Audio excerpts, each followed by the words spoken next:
7-6, 7-6.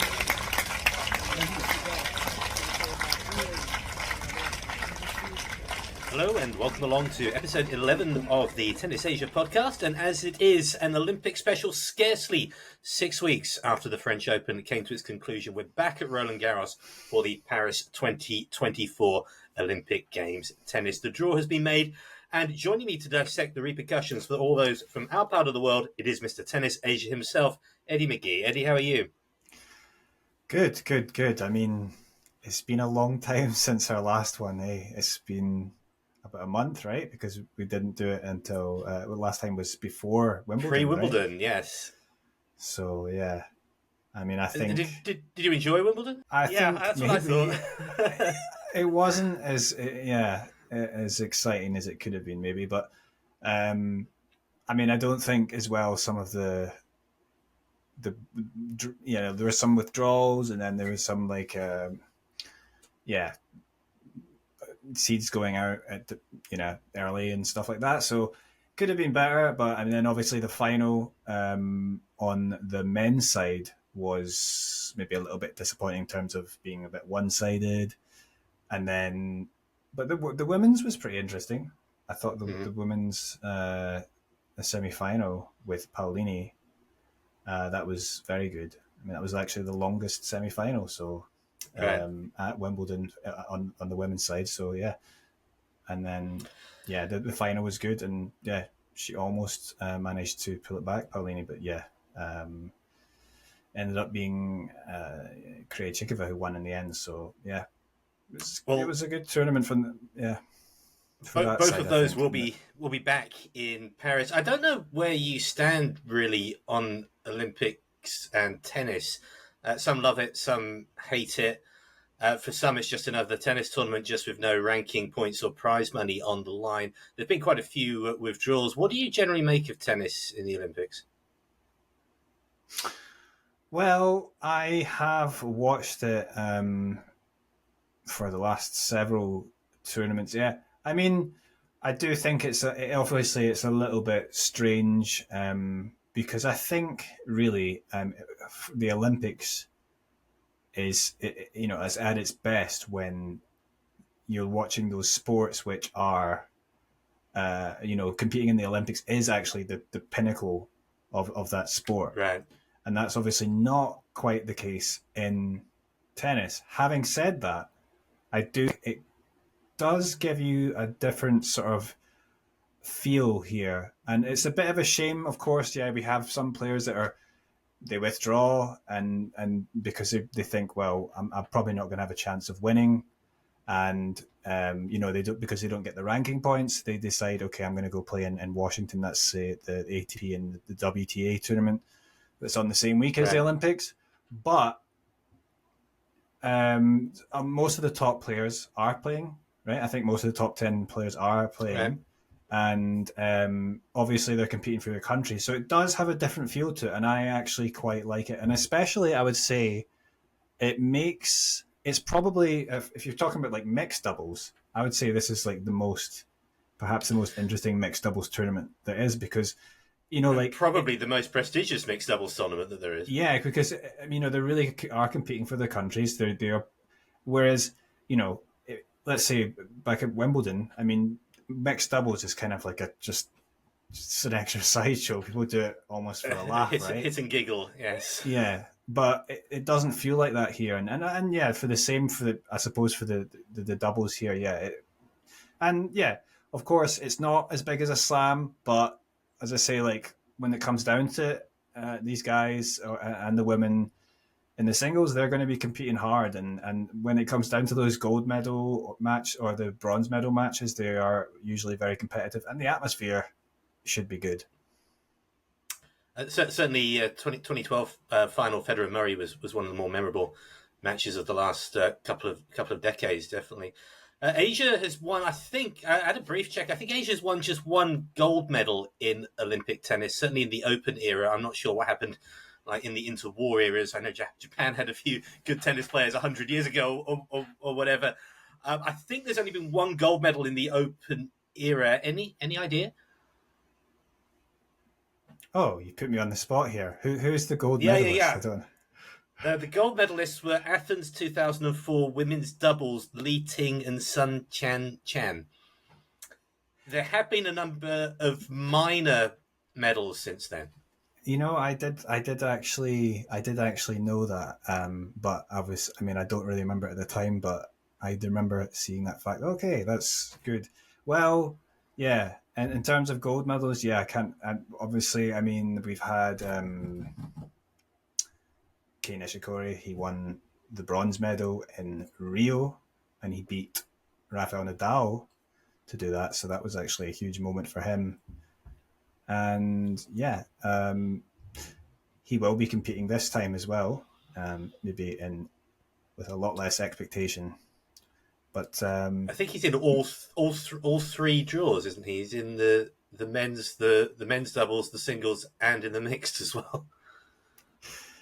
yeah, yeah, that's going to be. I mean, there'll be a few players that are doing that. That's obviously quite Right. difficult if you actually do progress in all three. I mean, that's quite a possibility, but probably not for Kei Nishikori. Should we maybe start off looking at the men's draw then? Yeah, why not? Nishikori has not. That's quite an interesting match. Draper in the first round. Yeah, obviously Draper has been having a pretty good year. He's more or less at the peak of his his career at the moment. I mean, he's probably going to go further up, right? And you expect that he's going to go to new heights, but it's on clay, which is where Draper's less adept. Obviously, with Kei Nishikori these days, it's the physical issues that are the biggest question mark, and because of that, he's not actually been able to play as much. In terms of preparation here, I mean, well, it was actually last time he played was at Wimbledon, right? So it's not exactly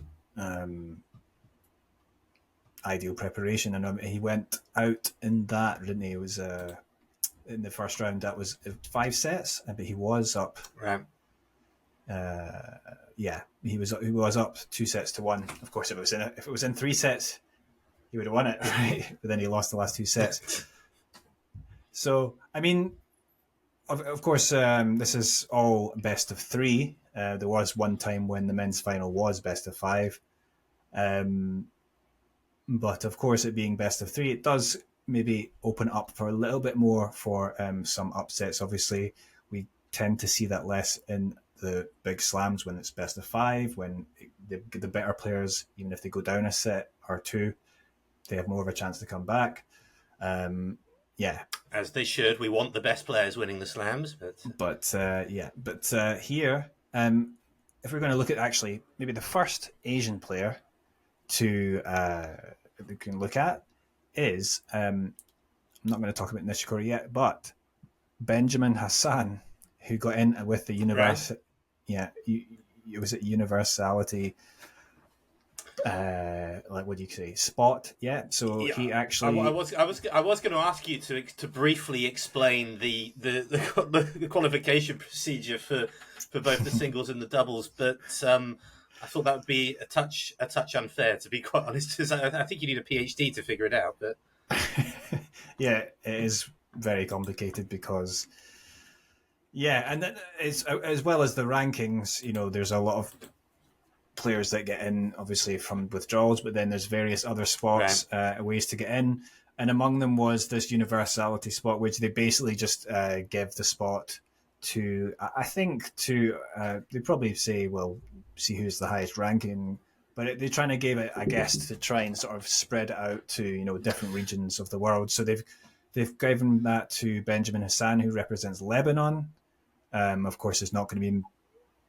I don't know if there's any other players from that sort of region of the world, so maybe makes sense to if they're going to give it to someone, they give it to him. But he actually represents Germany at ATP. Well, normally it's a German flag. He's a German citizen as well.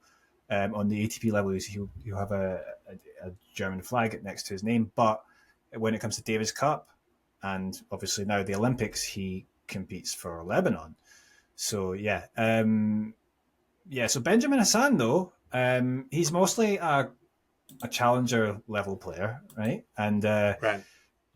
And he can play on clay pretty well. He's currently ranked about 150 in the world, but he's got not a bad opening draw because he gets to play Chris Eubanks, who we Eubanks. know big serving, aggressively minded player, but he's not so got the game that's so naturally good on clay because he tends to Right. be one that wants to finish. He's not going to rally for a long time, and obviously he gets a lot with his serve, which is going to be less effective on the clay. So Hassan actually maybe has a chance to get through that one, but of course every game after that will probably be a bonus more or less for him because you Right. having to play either Thiago Montero or Sebastian Baez is the 12th seed in the next round. Obviously, so that's Baez is a very excellent player in general, but he can compete very well on this surface. So, yeah.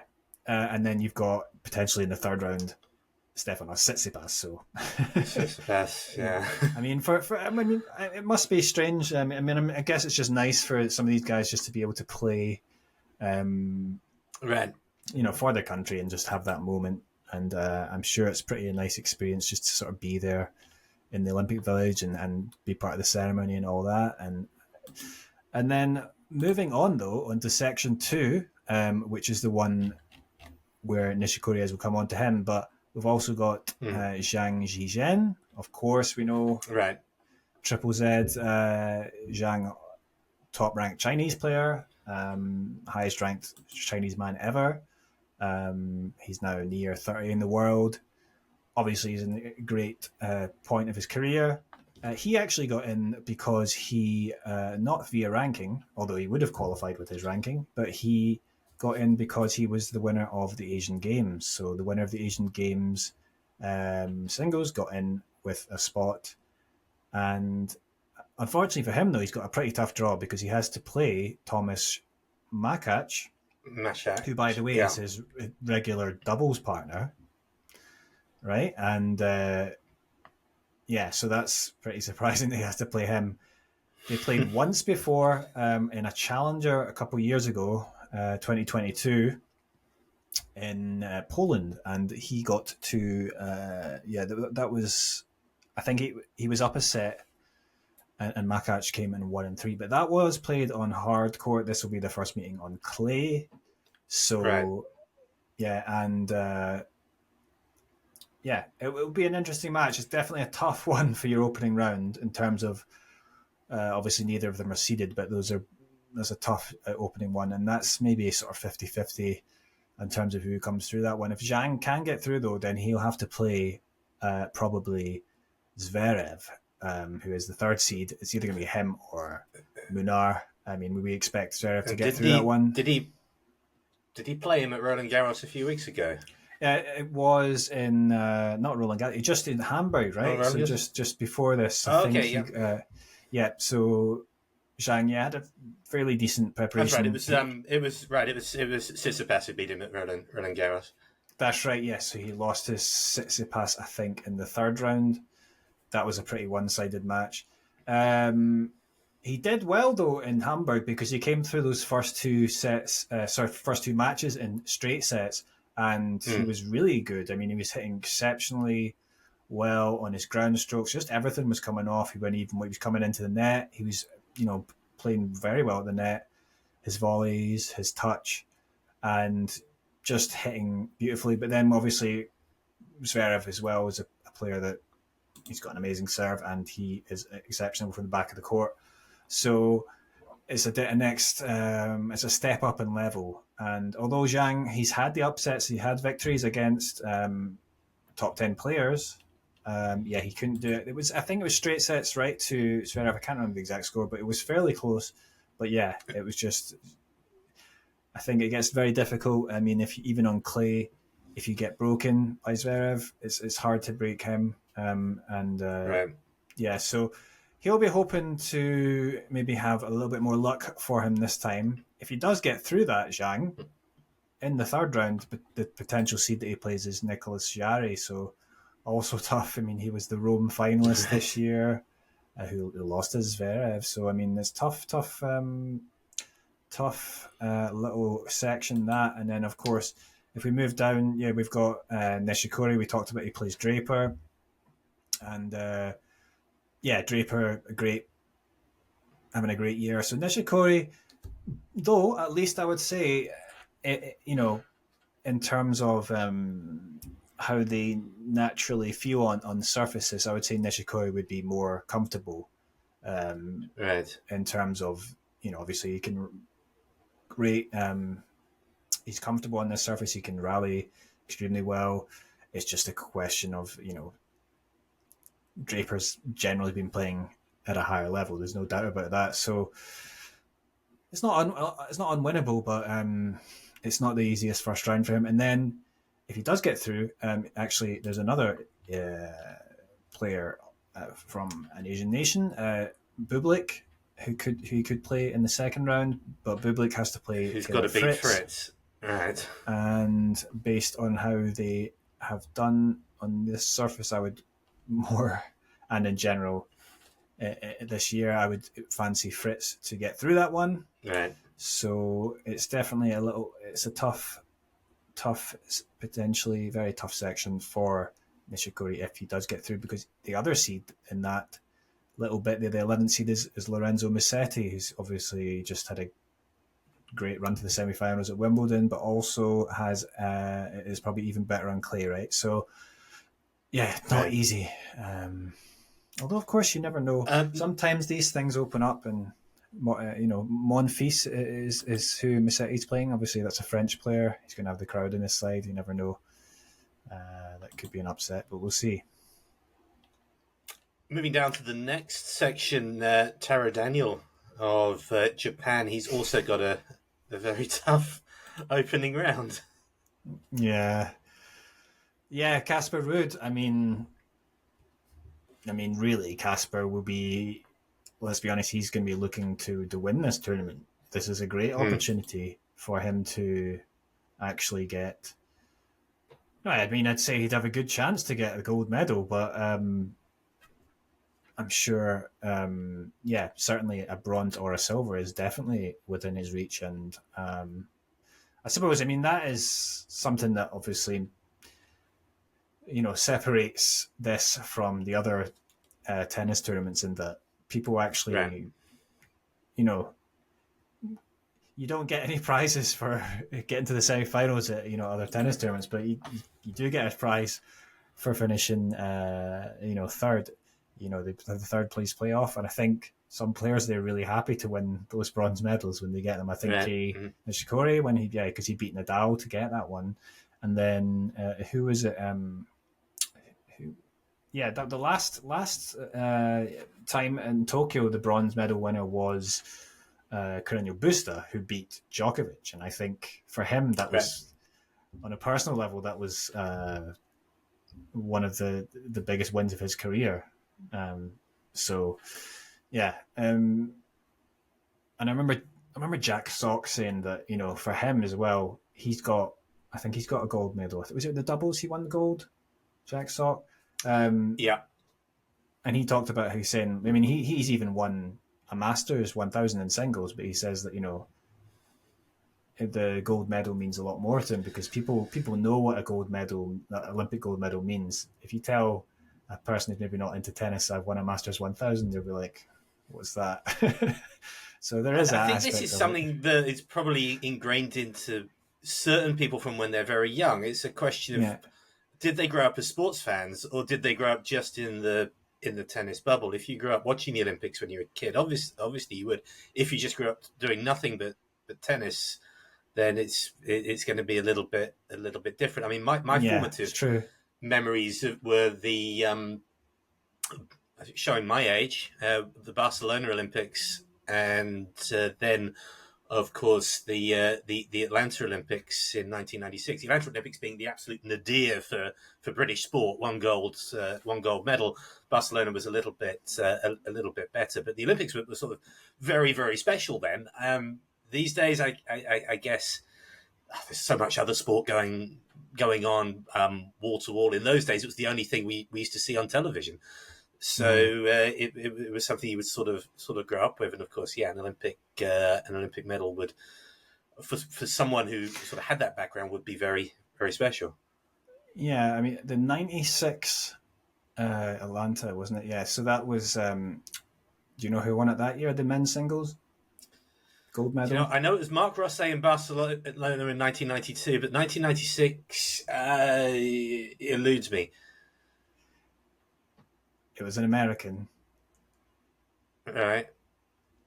I don't know. Todd Martin. It was Agassi. Okay. Yeah. That was because Agassi's. Yeah, I think it's like Agassi is the one of the few players that's got like they called it the Agassi Slam or whatever because he's won like every category because he's got a gold medal, but he's also won all the. What was it like? Yeah, he's won every category of tournament. But I guess. Okay. Yeah, they right. call it the Golden Slam when they've won all 4 slams and the gold medal, but there's the Agassi Slam is winning. What? Yeah. Has he got like a? Has he got like an ITF 15? I guess he probably has got an ITF 15 or something. I was going to say, well, you'd maybe expect. Oh no, well, no, they're not going to count. I don't think they count. They just counted the sort of ATP. So all like each like from what would I don't mean it wasn't called 250, 500 back then. Whatever the equivalent of 250 up to Masters. He's won all of those, but he's also because you'd think because well, I guess Murray would Murray no because he hasn't won like so what it is the Agassi one he's won all the 4 different slams, right? But he's won Masters, he's won Davis Cup, he's won Davis Cup, okay. He's won Olympic gold, and then he's won the year-end finals. So I think that's why he sort of stands on his own and having that because although Nadal he's won everything else, but he didn't win the year-end finals. And then Murray he did win that, but he's never won the 2 of the slams. So Agassi's got his own little record there. The Agassi Slam. Yeah. Yes. But moving we better get back to the draw. Sumit Nagal. Yeah, Sumit Nagal. Hard ask at Roland Garros, but he did. Did he win a challenger in Germany at the end of June? And he's been playing in Kitzbühel this week, a resort far better known for its skiing than its tennis. He has got Corentin. Oh, by the way, did you see it? Did you see his little altercation with the umpire in Kitzbühel? Oh, I heard about this, but I didn't actually see properly what happened. Are you going to tell me about that, or? It wasn't as exciting as I expected. I heard about it, but yeah, he wasn't happy with the court, and he told the umpire, "This court's dreadful." The umpire just snapped back. I've seen worse, and I'm pretty sure you have as well. And he said, "Probably, but it's still bad." It was just quite a sort of good-natured altercation. He won't have that problem at Roland Garros, hopefully. Although I know this year at the French Open, not everyone was happy with it. He's got Corentin Moutet, which again, you say playing a Frenchman in Paris, never going to be easy. If he does come through that, then de Minaur, which wouldn't be easy either. Yeah, de Minaur or Struff. Yeah, Struff's been having a pretty good year. He won his first ATP title, and then de Minaur, he's less adept at he's less adept on the clay, but he's the 5th seed here for a reason. He's playing at a higher level. So yeah, Nagal, tough one against Moutet. It's not unwinnable though. I mean, that's probably a pretty close, in terms of matchup. I think for Nagal. That might be not too bad for him because I think that for him that he struggles more when you've got players that are really going to overpower him. But he's not the biggest guy himself. But obviously Moutet is not a guy that's going to overpower him. He's more. So he might have a good chance there. But then if he does get through, it could potentially de Minaur or Struff. I mean, not easy. Alexander Shevchenko is also in that section, who's representing Kazakhstan, but he has to play Jakub Menšik. Sick. Yeah. But Menchik is actually still playing a tournament at the moment. So, yeah, he's actually in the semis in Umag in Croatia, and he'll be playing today against Lorenzo Musetti. Of course, Musetti is also in the Olympics, as is Andrei Rublev, who, yeah. But So how does this work? I mean, aren't all the first round matches on Saturday and Sunday? I'll just have to look at this. Sorry, just give me a second. I'll just go through the schedule for you if you want. Okay, of course. Sorry, Rublev is not actually playing in the Olympics. I forgot. So, although his countryman Medvedev is, of course they're playing without their flags. Without the flag, But So Menchik, obviously, he's come into this at good form because he's in the semis now. And also Musetti's there, but they're probably not. They want to be getting too tired for the Olympics, but hopefully they still actually play. Sorry, I was going to go through the schedule. So the first round of 64 for the men's and the women's singles, it will be on Saturday and Sunday, and then the round of 32 for the men's will be on Monday and Tuesday. The round of 32 for the women seems to be all played on Monday, and then the round of 16 on Tuesday. So, yeah. However, the doubles will begin also this weekend, Saturday and Sunday, the round of 32. That's the men's and women's doubles. But then the mixed doubles will begin on Monday and Tuesday, and that's only a 16-team draw. So, and then it comes the final will be played. The men's singles final will be played on Sunday, the 4th of August. The men's doubles final played on the Saturday, as will the women's singles, and the final for the men's. So the final and the bronze medals match for the women's doubles is played on the Sunday as well. Mm-hmm. Oh, yeah, sorry, I should have said as well that the bronze medal match for the men's doubles and the women's singles is played on the Friday, and the mixed doubles bronze medal match and the final also on the Friday. So the Friday, Saturday, and that Sunday, we will have finals finals and bronze medal matches on each of those days. So, yeah, plenty of interesting matches at the tail end of that week for sure. And and if we just go back to that draw, I think we've gone through pretty slowly. So, the other thing is, probably Shevchenko. That's a very tough one, but maybe Menchik could come in tired.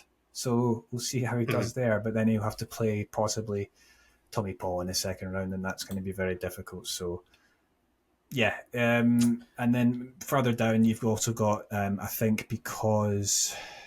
Did he get in because Murray withdrew late? I think that is true. So Hadi Habib has to play against Carlos Alcaraz. He's also... representing Lebanon. Yeah. Lebanon. He's an American-born Lebanese tennis player. But so... he's not going to get through that one. Does that mean... Yeah, we've missed out on Murray Alcaraz as well. But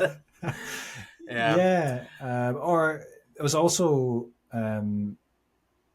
someone else withdrew, because Robin Hasse got in as well. He plays against Seb Offner. But I mean, we should probably move on to the women's draw. To the women's, the women's.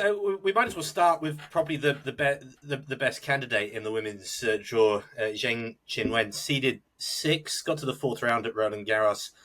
Just won in Palermo as well. I think she's got the late qualifier or the late replacement. Darius Seville in round 1, and a pretty nice route through as well. I think. Wait, you're talking about Qinwen, right? So, So first of all, I should say that Elena Rybakina, obviously, she would have been one of the favourites to win here. She withdrew, and obviously, because she'd be obviously a threat to any player in the draw, but she was the other seed in Zheng's section, and she has been replaced by Caroline Garcia, who moves into that spot as the 17th seed. Obviously, that's Caroline Garcia's a good player, but she's not the same sort of threat. So that's very good news, I would say, for Zheng. You're saying that she was playing against Darius Saville, did you say? I'm wrong. She's playing Sarah Irani. Right. Yeah, I can see that. Yeah. So Sarah Irani goes in as the alternate. Pretty good opener, you'd have to say. And actually, I mean, we weren't too hopeful there with the men in terms of if they've got, but Qinwen here has a great opportunity to go far. If she does we expect her to get through Irani. Yeah, in the second round, it's either Arantxa Rus of Holland or Kalinina of Ukraine, and then the seed in her section is Navarro. So, right. I don't think this is too bad. And then obviously not having to play Rybakina in the quarterfinals. Having said that, she does have Naomi Osaka in there.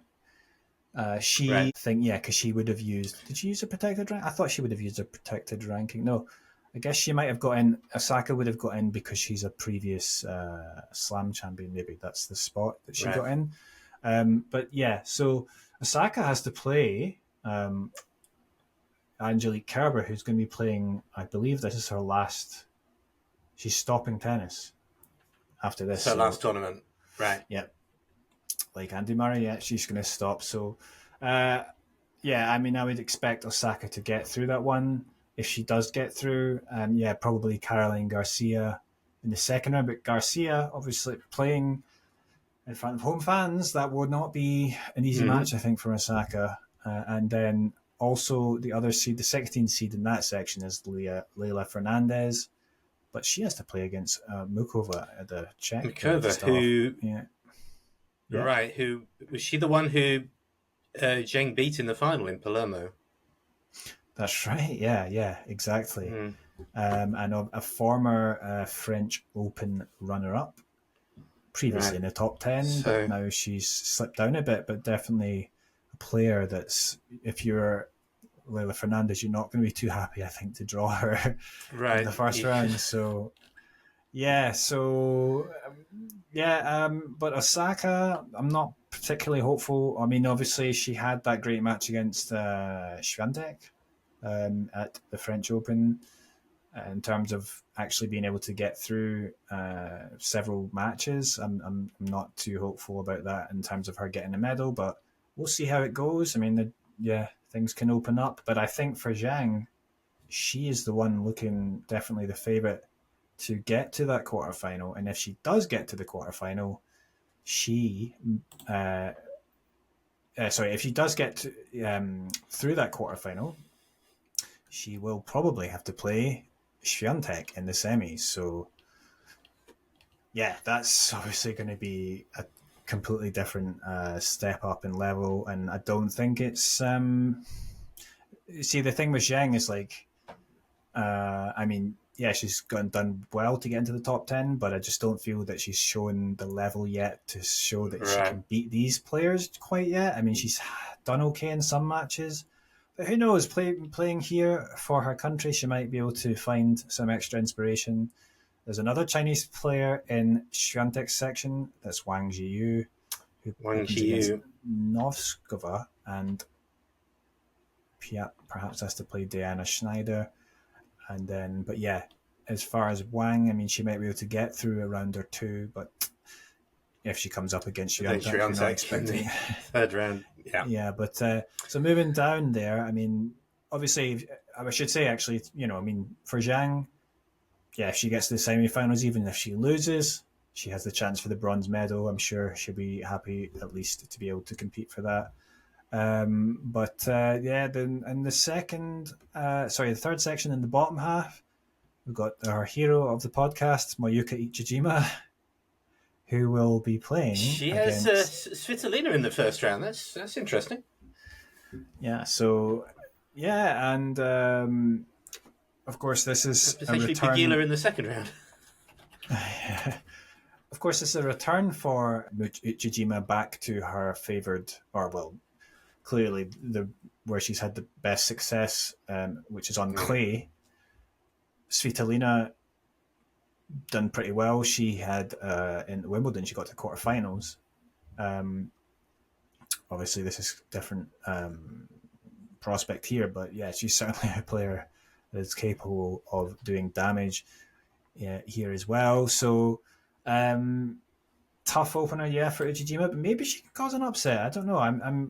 She hasn't had the best preparation, Uchijima, I would say. I mean, obviously after she lost, she finally that win streak came to an end At at the French 19. Open. Then she went on to grass, and then obviously that's broke her momentum a little bit. Where she went out in the first round in Wimbledon to Jabeur, and then not ideal preparation because she played the Hungarian Open, but she had to retire after being down 6-1 1-love against Ella Seidel of Germany. So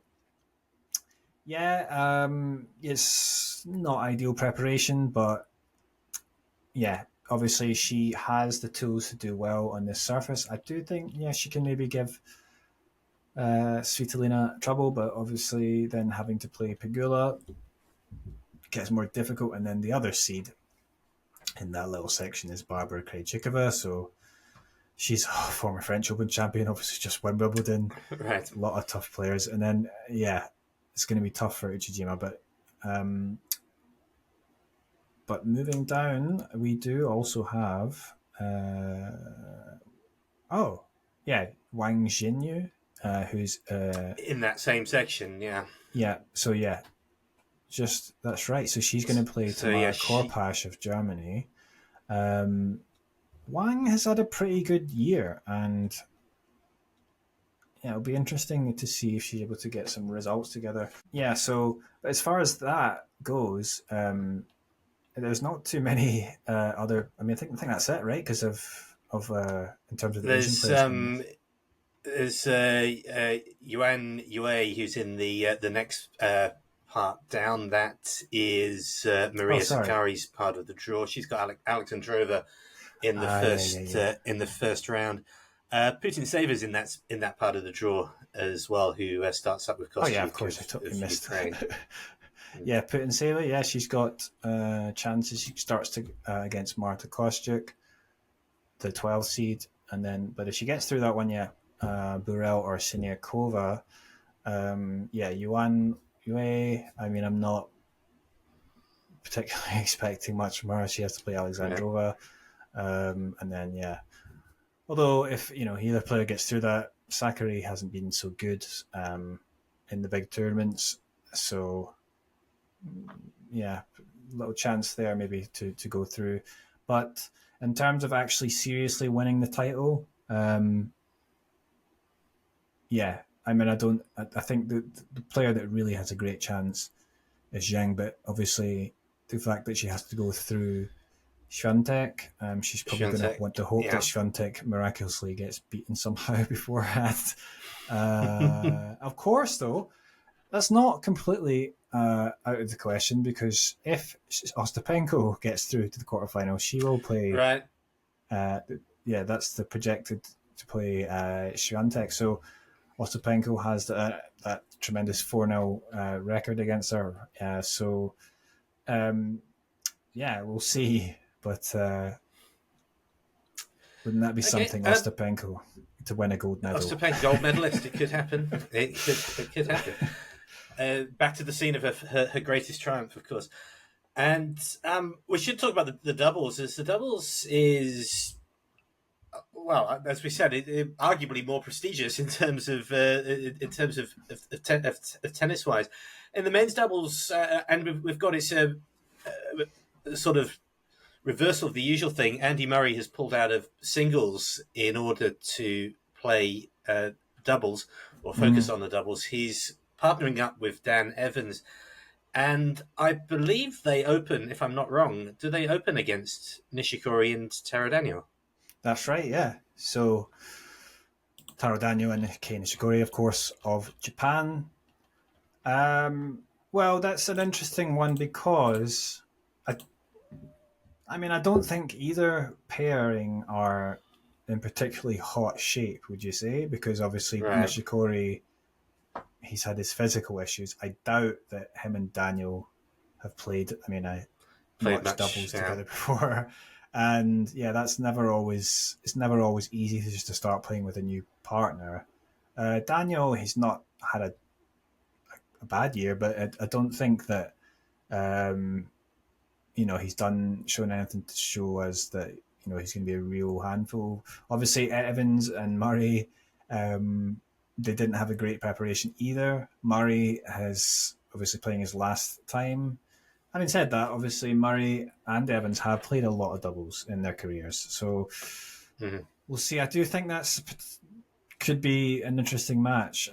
Perhaps I maybe just give Evans and Murray the edge, but I honestly think it could go either way. So let's say Daniel and Nishikori do get through, then they might have to play either Gilles or Vliegen of Belgium, who are a regular doubles pairing, right? Pairing. In on the ATP tour. So yeah, and they'll have to play Arthur Fils or Humber. So yeah, Hugo Humber, like that's difficult. Obviously it's hard to play.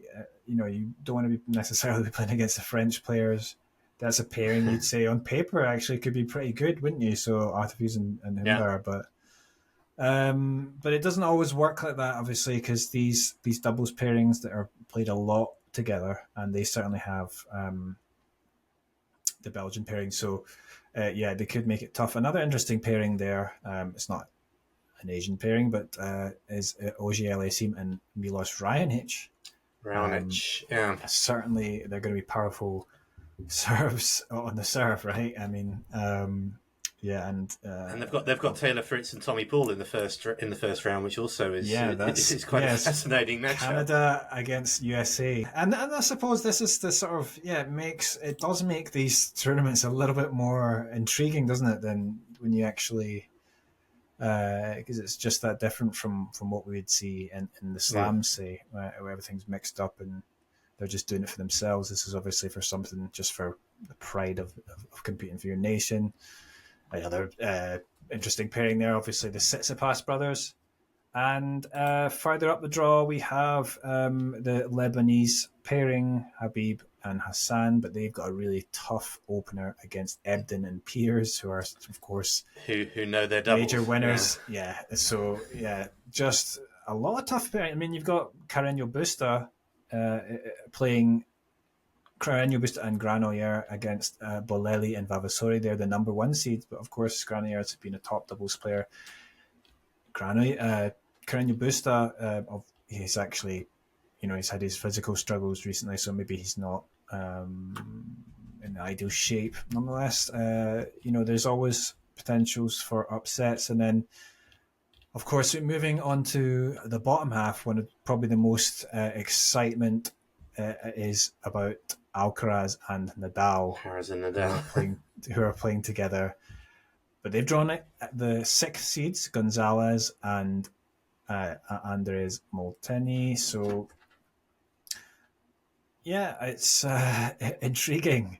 But having said that, when you're not seeded, it could have been worse for them. So I don't think Gonzalez and Molteni are particularly happy about facing Alcaraz and Nadal. We know that it's a depleted Nadal, but certainly, his racket skills and his abilities at the net is arguably, I would say, probably the best of any of the big three, let's say. And then he's had a lot of doubles experience and done well. And that's not something that's, obviously compared to singles where he's obviously it's more physically demanding. But for the doubles, he's got maybe still got the top skills to do well here. And obviously Alcaraz, how good is his touch and his ability in general. So The other Asian pairing in this bottom half, another one is Bublik and Nedovyesov. Oh, okay, that's the Kazakhstan pairing. They will have to play the They Australians. have the Alex Brazilians in the Diminor. first round. Oh, sorry, Yeah. yeah, you're right. The Brazilians, yeah, Montero and Diminor Seymour. second up. Yeah. Mm. Yeah, so yeah, but I mean that's a sort Uh, of yeah. I don't know which way that's going to go, to be honest. But Bublik, of course, with his big serve and his serve and ability at the net, he might be able to help them get over the line there. What were you going to say there? and moving down into the bottom, right into the bottom section of the draw is, of course, the Indian pairing, Rohan Bopanna, and also playing with Balaji. Also got a Balaji, yeah. French pair first up. Yeah, interesting choice because obviously we know Bopanna's amazing, but he's chosen Balaji to be his partner. I was interesting in to know what the logic behind it is, obviously, because he could have chosen other. I mean, we talked about Yuki Bambri a lot, and he's obviously doing well in his doubles career. He's up near the top 50. But perhaps Bopanna's thinking that he's got a good chance with Balaji. He maybe knows him well and his style well. So that's who they've got. But they will open against Roger Vasselin and Fabien Rebul. I think it's also not the toughest draw that they could have had. So I think maybe they have a good chance to get through that one. If they do get through, then they've got to play Medvedev or Safin or Kravitz and Putz. So they are Kravitz and Putz they play together on the ATP Tour, the top pairing. So yeah, it becomes a bit more unpredictable now when we move into these doubles. And then that's a great pairing as well. And we get the Chilean pair, Nicholas Jarry and Tabilo. Had a lot of success recently. And yeah, it's in terms of if I was going to pick any of the Asian pairings to actually win it, I mean, I guess you'd have to lean towards Bopanna and his pairing there, wouldn't you? But again, it's not an easy section at all. Olympic gold medal, instant hero. Moving on to the women's, there's a lot of Asian pairings in the women's doubles. We've got two Taiwanese teams playing. Yeah. We've also got two Chinese teams playing. Any thoughts on the best hopes in the women's doubles? Well, obviously, we've got Shea Su Wei there. Yeah, playing with Xiao. Obviously, Shea herself, I mean, she's had a tremendous year in the doubles. I mean, she's won the Australian Open. And yeah, they did well in the other slams, but obviously she's now playing with a different partner. So yeah, it's not. Yeah, she got to semis in Wimbledon, and it's going to be difficult to play because she's going to have to play against Camelia Begu and then Nicolescu of Romania. Right. And if they do get through, then it's possibly Kostyuk and Yastremska. I think it's not. Yeah, obviously Shea Sue, she's an amazing doubles player, but I just feel having to play with Xiao alongside Xiao, it's quite a bit of a weaker pairing because of that. And then if you look at the number one seeds there, you've got Coco Gauff and Jessica Pegula, and that's pretty nice pairing there. And they've got to play Perez and Savo, and either if they do get through that, it's possibly Mukova or Noskova for Gauff and Pegula. But yeah, I think it's going to be difficult for Shea Sue, but she is how do you say? She's a bit of a genius herself on the court, so we'll see how it'd be interesting to see how she does. Maybe she can get through a few rounds and see what happens. Of course, the draws will inevitably open up. Rarely do they actually just Right. stay according to the seedings or whatever. Yeah, Yuan Yue and Zhang Shui. Of course, Zhang Shui, yeah, regular doubles player, and has had a good amount of success as a doubles player. Um, not done well So though, particularly on at French Open. Although she just did get to the semi-finals last year at Wimbledon and then final previously. But yeah, I just again, think difficult. difficult. Yeah, because she had to open against Haddad Maya and Stefani. Had Myra and Stefani. Yeah. But like, But yeah, as you said, difficult to predict because of the non-regular pairings and the seedings, which are not random. There's method into them, but not necessarily as meaningful as in singles or in a regular doubles tournament. yeah, and then in terms of other Asian parents, yeah, we've got Wang Jinyu, who plays a lot of doubles, and she's had a lot of success as well. She won the French Open in a doubles pairing that was back in last year, but that was all Right. alongside Shea Su Wei. Of course, they're not. She's not going to be competing with her this time. So yeah. So, but that having said that, I mean, she's playing with Zheng Sai, who is also a great doubles player and has had a lot of success. So um, certainly, I think that's not a bad pairing, and they could do something here. Uh, they open against another unseeded pair in Kashenok. Yeah. So I The Ukrainian pair. Yeah. yeah Ukrainian yeah Kashenok sisters, but Yeah. also we've got moving down. We've got the regular one of the pairings that do actually or have played together regularly before, which is Aoyama and Shibahara. We've talked about them before. They had a lot of success last year until they sort of split up this year, but Shibahara was focusing more on singles, but they're back together. They had a lot of success. That's actually, if you talk about pairings that could do well, they are definitely one that you would expect to have a good chance. And Chan and Letitia Chan um, for Taiwan, yeah, they've got a spot in the draw as well. Of course, Letitia Chan, So I've got the second she seeds.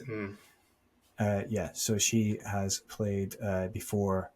She used to play with Martina Hingis several years ago, but yeah, so yeah, she's got a lot of experience, and then yeah, she's playing with Chan Hao Ching. Yeah, not had the much, let's say, like the success in sort of the big tournaments recently, but yeah, they've also got a really tough opener against Krejcikova and Siniakova. So yeah, but in terms of who would probably have the ability to do the most damage in terms of like the Asian parents, yeah, perhaps Shisui and Right. Xiao, but then I think yeah, Aoyama and Shibahara being the experience they've had together, seeing more recent success, and the Shibahara's doing pretty well recently. Perhaps they're the ones to watch out for. Although Wang Jinyu and Zheng Zhizhen also have maybe perhaps a little opportunity because I don't think their section is the strongest. And then finally, we've got to move on to, which we haven't talked about yet, is the mixed doubles, right? The mixed only 16 pairings in the mixed doubles. So you've got to win what 3 matches to get a medal. Four, Um, 4 matches. 4 matches. four matches if you want a gold medal. Yeah. But Yeah, you still have to play 4 matches yeah, to win a bronze medal as well. But you have to play 4 matches to win a bronze medal, but you only yeah, have to win 3 of them. yeah, But yeah. Shibahara, of course, is in the mixed as well. She's pairing up with Nishikori. Yeah, it's hard to say how it's going to go, but yeah, Yeah. I mean, obviously Shibahara's done well recently, but like Garcia and Roger Vasillan, yeah, it's not always easy to open against a local pairing. Siniakov and Tomasz Machacz. I mean, Machacz has played a lot of doubles. That's actually a difficult one in that section. And then you've got Laura Siegemund and Zverev. Tough little section. And then, but if you look further down, I think the golden Asian pairing clearly here is Zheng Qinwen and Zhang Zhizhen, right? Yeah, Triple Z and Qinwen. They're playing, though, opening against Donovekic and Pavic. So Pavic, very, he's a regular doubles player, one of the top players in the world. Having said that, you would imagine that they could do well, Zheng and Zhang, right? I mean, the power and their recent form, it's coming together at the right time. Depends whether they can actually play well together, but I would imagine, Zhang, he has played a lot of doubles recently, so that bodes well.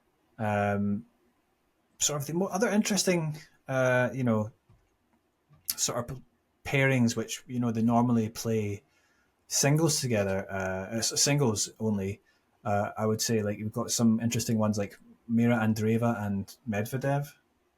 It's very interesting. And then obviously Sakari and Tsitsipas, and then Coco Gauff and Taylor Fritz, the third seed. So that's you do fancy them to have a good run, wouldn't you? So, but surely it's quite fascinating. I'd like to see 32 pairs in this tournament. I mean, why not? Get rid of the singles and have 64 in all three doubles. Yeah, I think just because of the fact that not only are they great players with Zheng and Zhang, but also Zhang's got the double experience, and then also it's on clay where they both seem to play their best tennis. You would hope it'll be interesting to see them get to the medals matches, let's say. And then I think that pretty much rounds us up. I think Zhang is the one that really has the most chance out of the Asian players, perhaps, to get two medals. If we were going to pick anyone that's going to be able to have a chance to get two medals, there's just, in terms of other guys, it's probably just too much standing in their way in the singles. But yeah, for Zhang, she does actually have a good opportunity to do something. And but maybe we can also move on to some of the other things that we haven't covered. Tennis never stops. So briefly, we must mention a couple of others, a couple of regulars that we talk about on this podcast. And so tennis never stops. It's going on over in the United States right now in Atlanta. Jerry Shang has been on top form, come through qualifiers and picked up another big win, and he's got another big match coming up. He's into the quarterfinals in Atlanta. He'll play Purcell later on. Yep, so great week for Jerry Shang, or Shang Juncheng to use his real name. And he had to come through qualies, and he beat Liam Brody. Liam Brody in qualifiers. Yeah, that's right. Yeah, he came from a set down. Wasn't the day that Brody was upset that there was no. I think that was only bagels or something in there. It was it. Yeah, he got into a little bit of a stoush with Andy Murray on that one. Yeah, that was on Twitter. So Brody was he was not happy with the breakfast options, and Andy Murray pointed out that, well, you should have checked this beforehand as a professional athlete. But to be fair, Brody that morning after the loss, he said, I can't blame the lack of breakfast for losing that one. He said he can't blame that. Jerry was too good. So, because Brody was up a set, and then Shang came back 6-1, 6-3 in the next two sets. But Shang, after that, he came through two Americans, came through JJ Wolf in straight sets, and then Martin, that's Andres Martin. So, and then he played another American, the number one seed, Ben Shelton, and came through also in straight sets, 7-6, 6-4.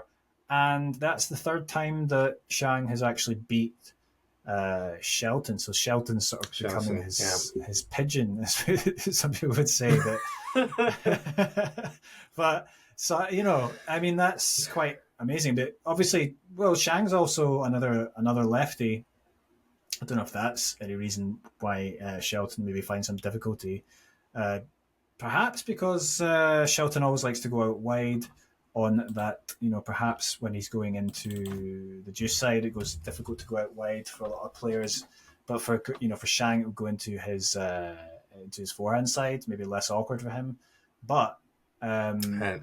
those serves that he hits so fast out wide. But then also, Shang has the ability to rally very well, and perhaps that's the difference, is that he's actually able to create break opportunities that, and once you get on that second serve, you will perhaps have chances even against Shelton. So anyway, great for him to get through to the quarterfinal. I think it's only the third time he's been in an ATP quarterfinal. I think he has been in an ATP semi. Well, he definitely has been in an ATP semi-final, because he did that this year in Hong Kong right at the start of the year. But I would expect him to get through Purcell. I think he's playing at a good level right now, Shang, and he should be good enough to get through that one. I should also mention that Nishioka is in the quarterfinal.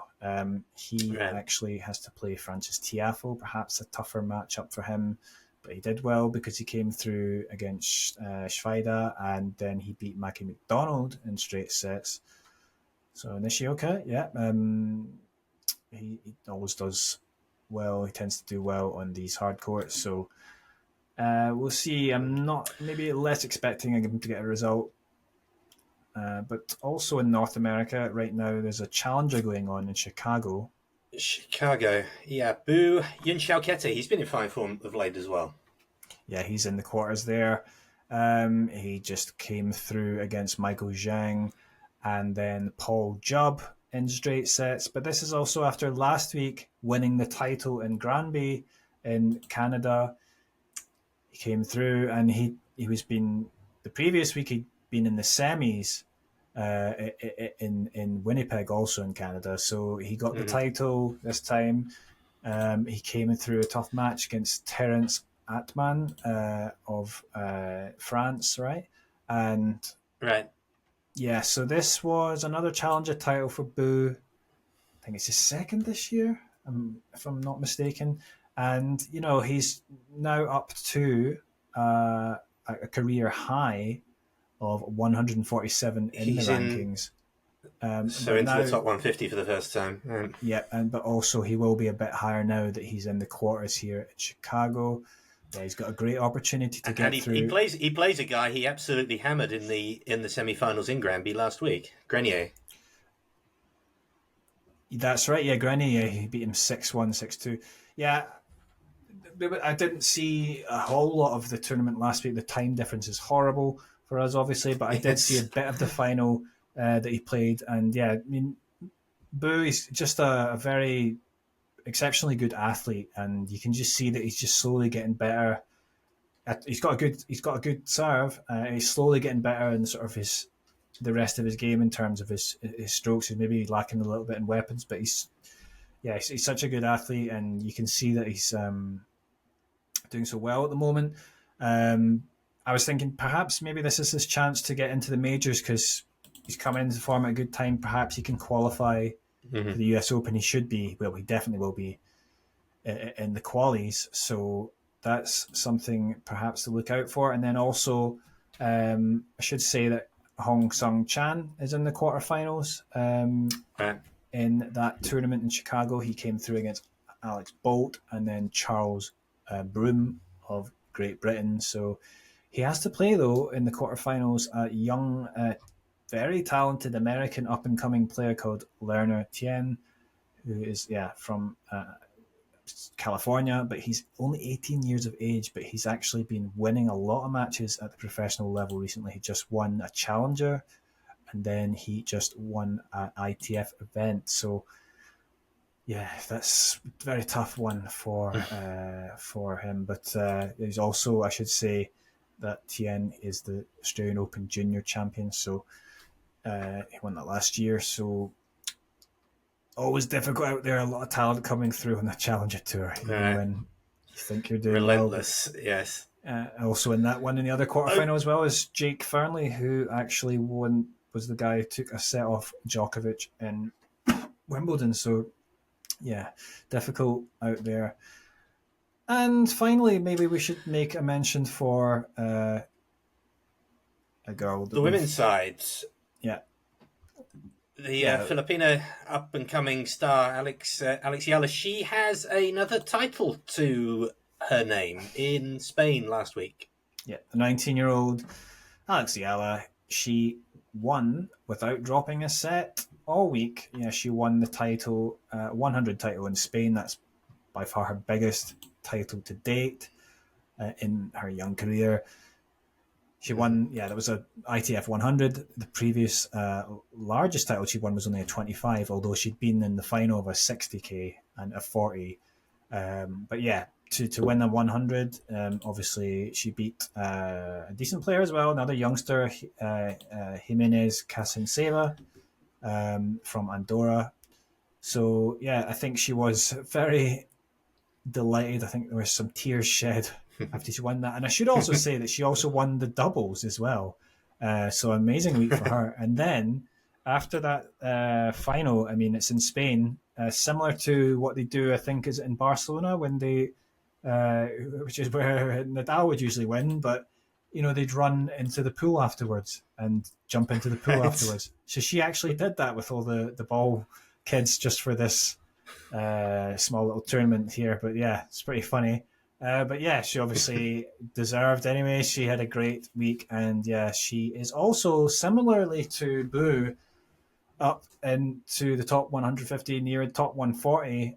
Unfortunately for her, she played the 125 in Warsaw the week just this week, earlier this week, and then she went out in the first round in straight sets to Shinnikova. But it's not something that's that surprising. Obviously, she's played a lot of matches with the singles and doubles, and then going over to Warsaw, it's always not that surprising when you see players losing in the first round, straight after. But still positive for her, and then perhaps she'll be hoping to, also, another one that's she's come close to qualifying for the major, so maybe she can actually do it this time or at the US Open. I think, she should be pretty comfortable on these hard courts, clearly, so it's a good chance for her. Okay, I think that just about wraps everything up. It's been quite a long one. One final note on the Olympics. I would say without the Olympic tennis, we probably wouldn't have any WTA or any ATP events happening in Seoul anyway, because there would never have been any motivation to build an Olympic tennis centre. So I think we have to be grateful for that, at least. That's a great point. I should mention you have played on that court.